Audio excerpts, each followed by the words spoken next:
Hello and welcome. My name is Suli Richardson, and I am the Community Education Program Manager here at Desert Financial Credit Union. And today we are excited. I have Sarah here, my colleague, and she is our Community Engagement Manager. And if I messed it up, she will correct me. And I teach adult financial education classes out in the community for Desert Financial. And today we are excited to be able to bring to you planning a wedding or any other special big event that you're planning. And so we have session one where you learn, and Sarah shared some information about it's your big day, you got engaged, now what? She talked about how it's important for couples to identify their top 3 things that they want to make sure that they include in their special day. They talked about allowing enough time to plan. So as excited as you are to not be in a rush. They also talked about the average cost of wedding. They shared an online resource and also a checklist. And so today we're going to continue that chat. We're going to continue the conversation and talk about, guess what? The money. Money doesn't grow on trees, even though we wish it did. We know that in reality, you got to work for your money. So we're going to talk about how to keep that special day extra special by talking about your options on how you are going to pay for your wedding. So Sarah, why don't you lead us into what should a couple be considering or thinking about when it comes down to the money when they're planning for their special day? Well, as I mentioned in our first segment, give yourself the gift of time. It's easier to save when you have more time, if that's the route that you want to go. And so an option is creating a wedding savings account or checking account, whether that's through direct deposit. It's just an easy way, like a general savings account for money every couple of weeks, whenever you get paid, to just be dropped into that account. And then that way, as you need it, as you're planning things, as you need to use funds from there, you can just pull directly from there. So you want to keep it separate. Let me just interject, Sarah, on that. You said a key word that got my ears all perked up. Being a financial educator, you spoke about the savings and the checking and saving your money. You got to know that that is dear to my heart, because I so believe in saving for big things that you want, and especially with the wedding. And I'm just going to add to what you said about creating that special account for your wedding, whether it's so even if you want to use a savings or a checking, you have choices. We're not going to tell you what to use. We're just going to say separate it out, right, from your regular household budget money, right? Yep, definitely. Yeah, so you can do a separate savings. If you do, name it. Put that name on it, Sarah's wedding, and that's going to make you be true to keep that money separate, keep it in that account. It will actually bring some excitement, right? You get excited when you see that you've got this wedding savings. Direct deposit is key. Online transfers, which you can do for yourself, so you don't have to go in and do anything special, which is really easy. Savings or checking, but I really like that idea of putting money into your own account for yourself. For sure. And you can, no, that's okay. And then you can see where your money is going. I think when you use your general checking account, it's hard because everything is sort of lumped into everyday kind of spending.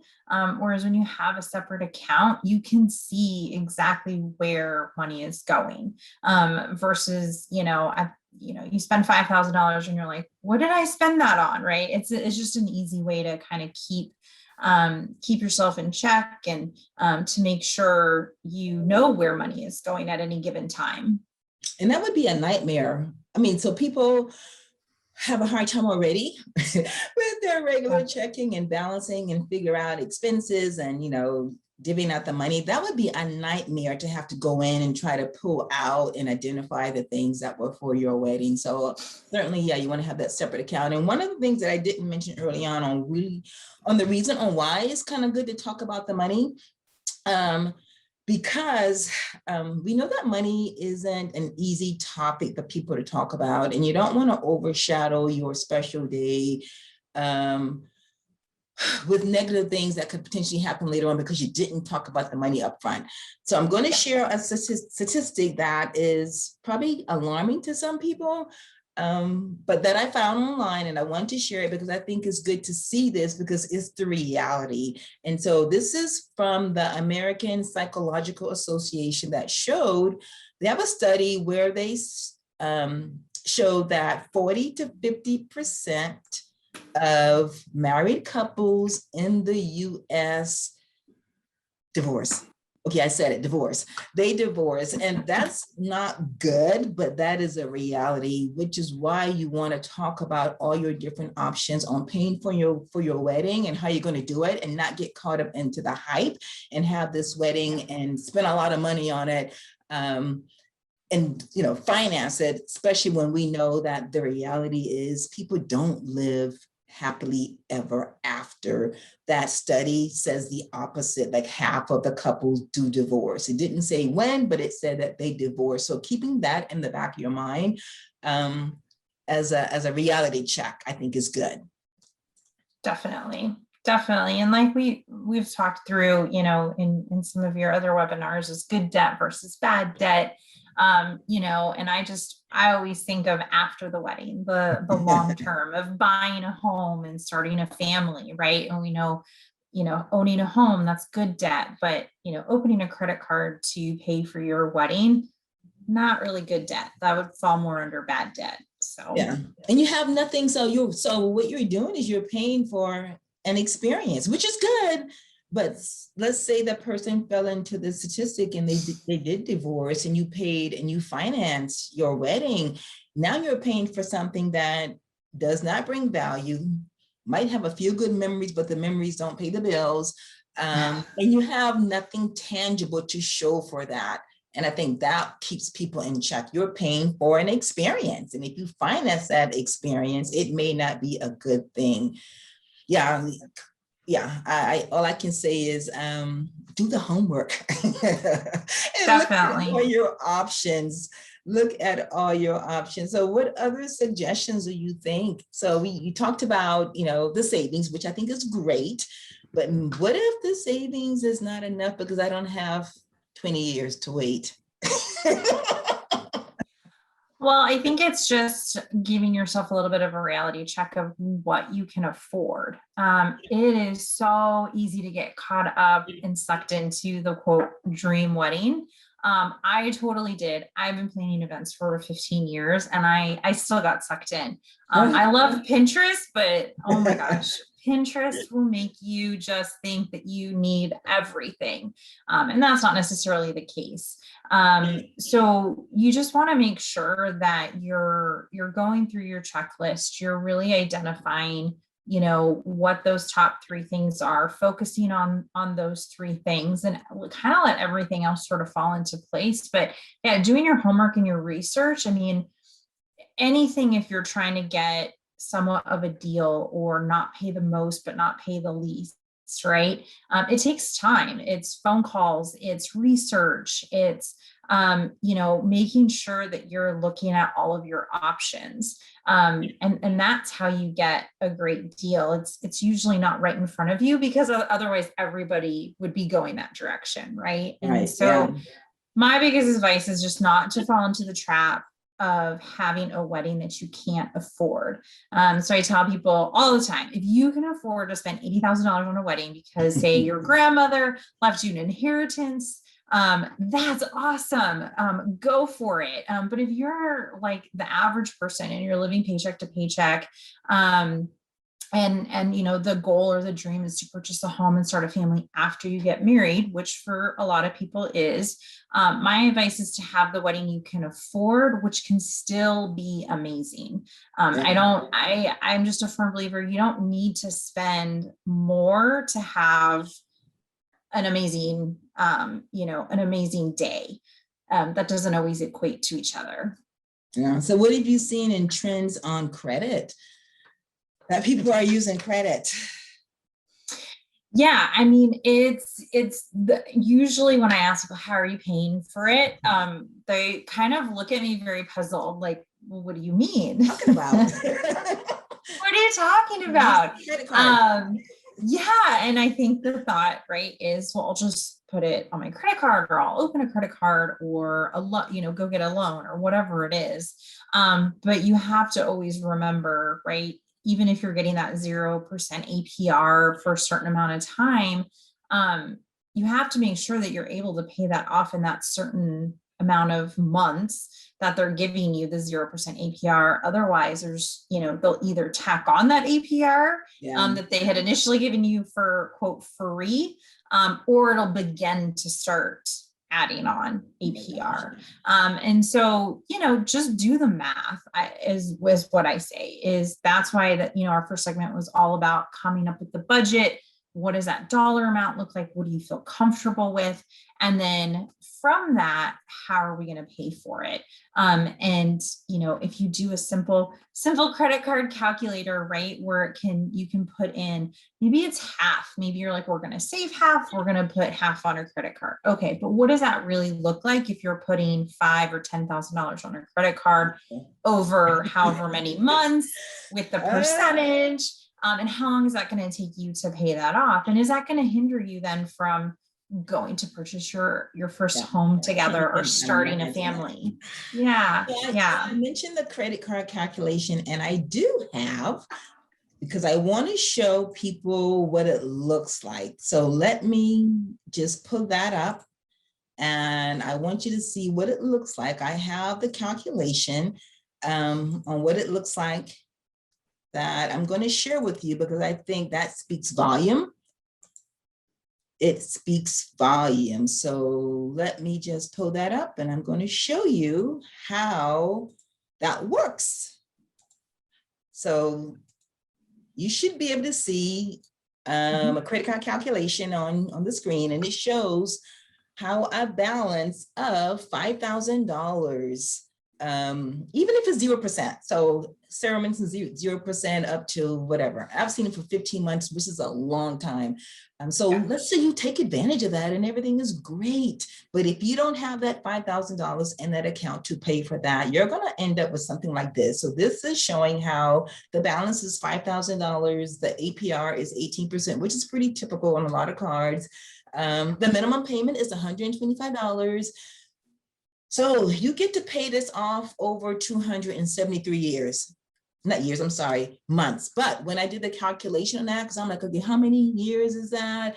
It's 22.75 years. That's almost 23 years. And I actually ran the math again. I did on my own. I thought maybe I made a mistake. Okay, this is legitimate. This is actually true. That's a very long time. And so if you're getting married and you're putting it on your credit card and you think, well, we're just going to make this little monthly payment. Okay, so you could have had a child. You could have had a baby, you send him to college, and you're still paying on this credit card. This is alarming. So for individuals, for couples, get past the payment. Because I think that's what a lot of people do. They go, I can afford the 125, but after a few years of paying that, you realize that, okay, this payment is never going away, and we want to buy a house, we want furniture, now we're having a baby. It becomes a nuisance. And so when you look at how much you would have paid on that, over $6,000, almost $7,000. And so when you're making loan payments, any kind of loan payment, know that the lender is going to take their money up front. So every time you make a payment, guess who gets paid first? The lender. Interest. And every day that you have an outstanding balance, interest accrues daily. And so when you're trying to pay off and get out of debt and pay things off, you want to pay, if you can, some lenders will allow you to pay interest-only payments if you're paying it in between. You can see it online banking, it'll give you that option, but you don't want to put it on credit and get caught up into that. We do live in a society where it kind of is the norm. It's the norm. So Sarah, would you suggest that people, when they're starting to talk about or plan and talking about the money, because I've been thinking about this, not that I'm getting married, I'm married, to have those conversations at home in the privacy of your home and not when you're in the store or wherever trying to do stuff? Absolutely. My husband also works in financial services. And so we actually laugh and joke all the time that we had the financial conversation about our financial situation. Like we had only been dating for like 4 months. And people that, aren't in this industry kind of laugh and like, I never had that with my spouse. But it's so important to put everything on the table and not leave it to the imagination or worst case scenario or best case scenario. No, you got to put it all out there. And again, it's just making sure that you're on the same page.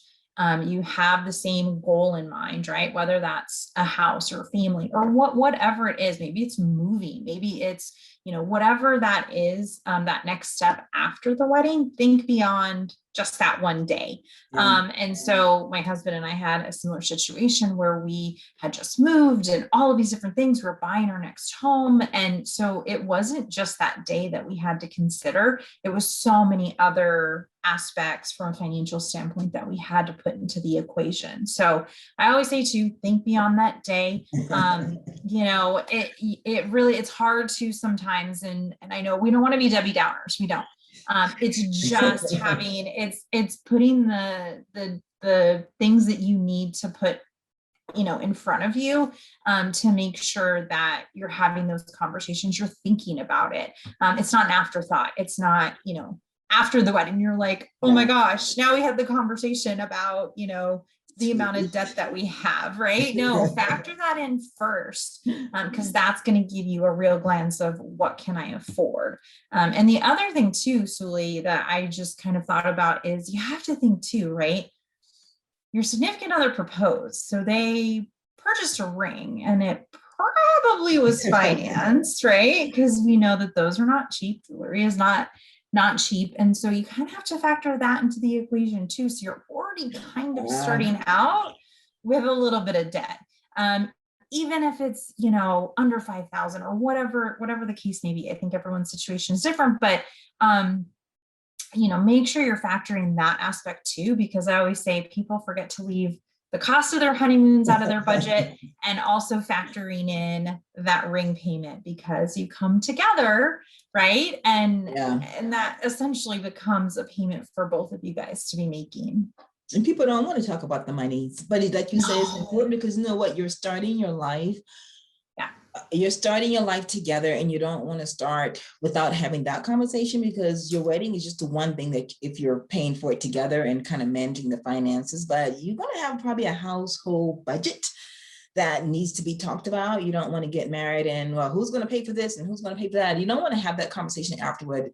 People don't want to talk about it because it can be viewed as a Debbie Downer, but it's actually a very smart move to talk about the finances. How are we going to pay for stuff? Who's going to pay for, how you're going to handle the finances after you're married too. You will have much more peace.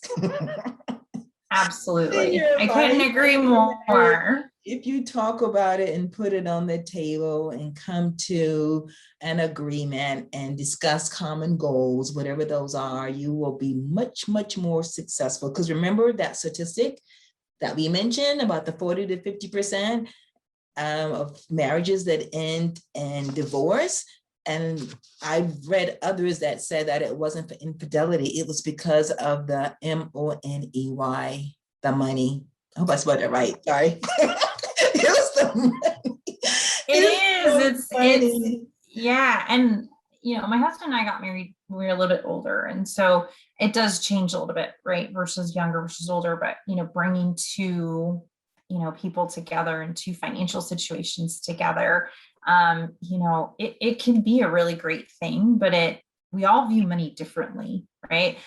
Like every single person is not, going to view money the same. We all view it differently. And so it's trying to come to the same, all come to the same page and all sort of get a better understanding of your partner's way of thinking when it comes to money. And they always say opposites attract, right? So you might have one who's a super saver and the other who's a super spender. And it's like, how do you balance that, right? And so it's just kind of laying all the cards out on the table. And I promise you, I'm about to celebrate our 3-year anniversary. You will thank yourself. You really will. because, we're focused on our retirement now. Like I said, we got married a little bit older. And so for us, we got past the hurdle of purchasing our next home together. But the biggest thing now is being really aggressive with our retirement, so that, we aren't working till we're 70. Right. The goal or the dream is to be able to retire at 60. And so we're really hyper focused on that. And again, it's, we made sure to make really good decisions over the last, 3 to 4 years to get us to the position where we're at today. Yeah. And I read somewhere that couples can also, and I don't have the website, but you can go online and look. So there are all kinds of like money personality quizzes that you could do together. That I think is telling. And that is probably one of the best objective way to really share information about each other. Because if you were to sit and talk about it, obviously we want to look the best. We're going to put the best foot forward. We're going to say things that we think that would make me more attractive to my spouse. I'm going to say the things that I think he wants to hear. So if you take a personality quiz, like a money personality quiz, I've seen them there online, that will help you be honest with each other about the money and the finances so that you don't end up like a statistic. And so the other thing I want to ask you about is about not financing, but getting help from family and maybe friends when you're thinking about, paying for your wedding. Is that a trend? Yeah, absolutely. There's so many little ways that you can save money. Hang on, Sully. I'm sorry. Can you ask that question again? Well, I have to take a drink of water. No, not at all. Okay. So my question was family, friends helping me with this. This is universal. Yeah, absolutely. This is definitely something that my husband and I did. We were a little bit older, like I mentioned before, when we got married. So there really was an expectation of our parents' family members to help us pay for our wedding. But our parents, both of our sets of our parents did ask, what can we get you as a wedding gift? And so we told them about our top 3 things that we were really focused on, which was our honeymoon, my dress, and having a really great photographer. Those were kind of like our 3 splurge items, if you will, that, I really wanted to make super special. But from there, what was great was my parents were able to pick up 80% of the cost of the photographer. So we just had to come up a little bit for that. My husband's mom picked up the cost for our condo for our honeymoon. And my husband's father paid for our plane tickets for our honeymoon.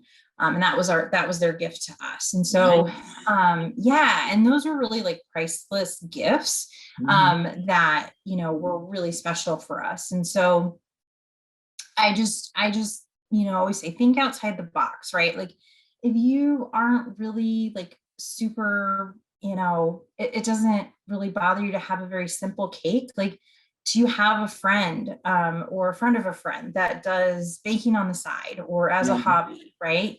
Can you go that direction?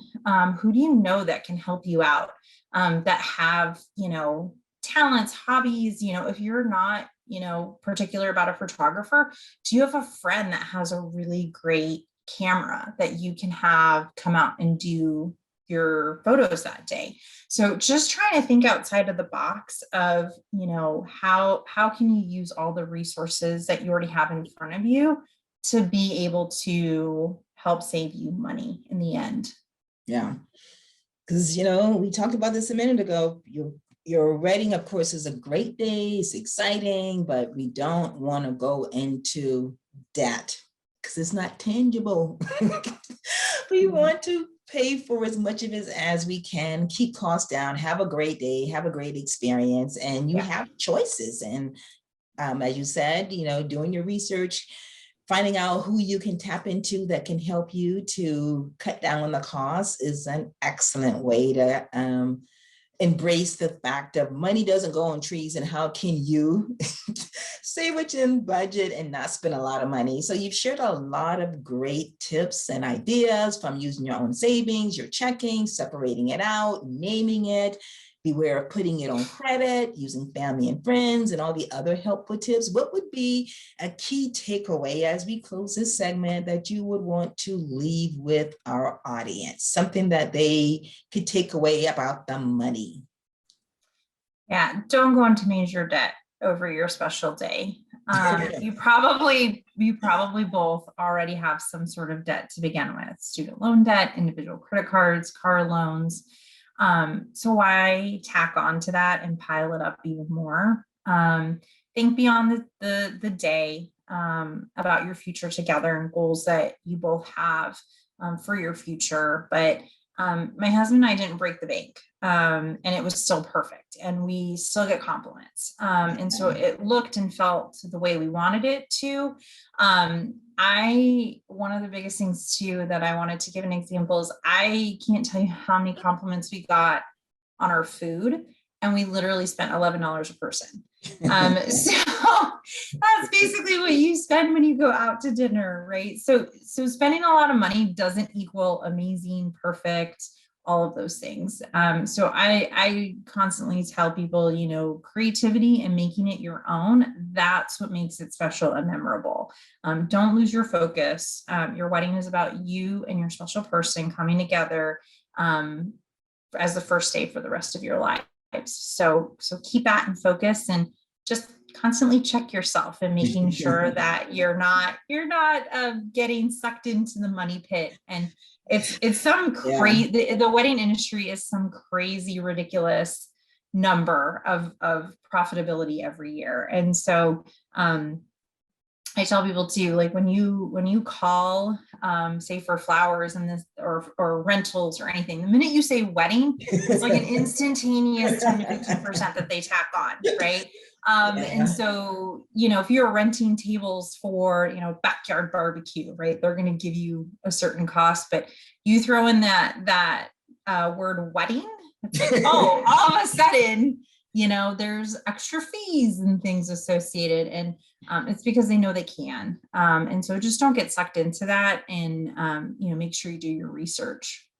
So it sounds like I need to have that little index card in front of me when I'm making a phone call. Don't mention that it's a wedding, because you're going to be so excited that you want to tell people. That's just natural. That's just natural. So make the index card. Do not mention the word wedding. I always say, when you're calling places, right, that don't necessarily need to know, it's a backyard barbecue. It's a barbecue. It kind of is, right? To some degree. You're bringing, it's a family reunion. So it's usually what weddings end up being. But I think there's little key ways that you can make sure that you're getting legitimate pricing and things like that. Obviously, in some regards, you have to disclose it. You're not going to obviously go to a venue and say, you know, it's one thing versus the other, but there are certain areas that you can really save like thousands and thousands of dollars. Yeah. Well, thank you so much, Sarah, for sharing your expertise and giving us all these great pointers and tips on keeping in mind that money doesn't grow on trees, and what are you going to do to help you plan for your special day and not break the budget. And I'm going to say this, not use credit. Yes. Have a plan on how you're going to pay it off. You don't want to go into debt. It's not tangible. Think of, you have options, you have other choices. So we hope the information that we shared today was useful to you for your wedding or any type of big event, because a lot of what we talked about carries over onto other events as well. So thank you so much for attending, and have a great rest of your day. Take care. Bye-bye. Thanks, Sarah, for providing the information. You're welcome.